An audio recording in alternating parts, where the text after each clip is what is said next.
ময়ূরপঙ্খী সারা রাত ছুটিয়া ছুটিয়া ভোরে রাঙা নদীর জলে গিয়া পড়িল। রাঙা নদীর চারিদিকে কূল নাই, কিনারা নাই, কেবল রাঙা জল। মাঝিরা দিক হারাইল।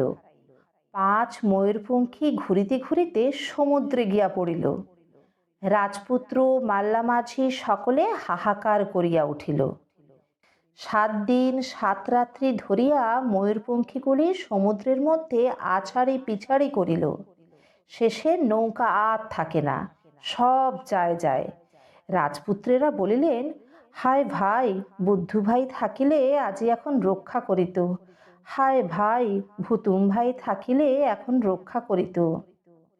কি ভাই, কি ভাই, কি চাই, কি চাই বলিয়া বুদ্ধু আর ভুতুম তাহাদের সুপারির ডোঙা ময়ূরপঙ্খীর গুলুয়ের সঙ্গে বাঁধিয়া থইয়া রাজপুত্রদের কাছে আসিল। আর মাঝিদিকে বলিল, উত্তর দিকে পাল তুলিয়া দে। দেখিতে দেখিতে ময়ূরপঙ্খী সমুদ্র ছাড়াইয়া এক নদীতে আসিয়া পড়িল। নদীর জল যেন টলটল ছলছল করিতেছে।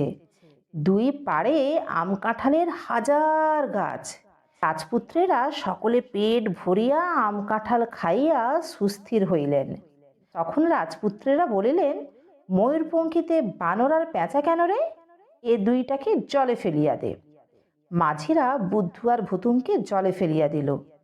তাহাদের সুপারির ডোঙা খুলিয়া ছুঁড়িয়া ফেলিল। নদীর জলে ময়ূরপঙ্খী আবার চলিতে লাগিল। চলিতে চলিতে এক জায়গায় আসিয়া 5টি ময়ূরপঙ্খী রাজপুত্র, মাল্লা, মাঝি সব লইয়া ভুস করিয়া ডুবিয়া গেল। আর তাহাদের কোনো চিহ্নই রহিল না।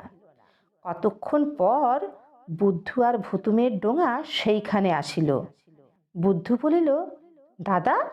ভুতুম বলিল, কে? বুদ্ধু, আমার মন যেন কেমন কেমন করে, এইখানে কি যেন হইয়াছে, এসো তো ডুব দিয়া দেখি। ভুতুম বলিল, হগ্গে, ওরা মরিয়া গেলেই বাঁচি, আমি ডুব টুব দিতে পারিব না। বুদ্ধু বলিল, ছি ছি, অমন কথা বলিও না, তা তুমি থাকো। এই আমার কোমরে সুতো বাঁধিলাম, যতদিন সুতাতে টান না দিব ততদিন যেন তুলিও না। ভুতুম বলিল, আচ্ছা, তা পারি। তখন বুদ্ধু নদীর জলে ডুব দিল, ভুতুম সুতা ধরিয়া বসিয়া রহিল।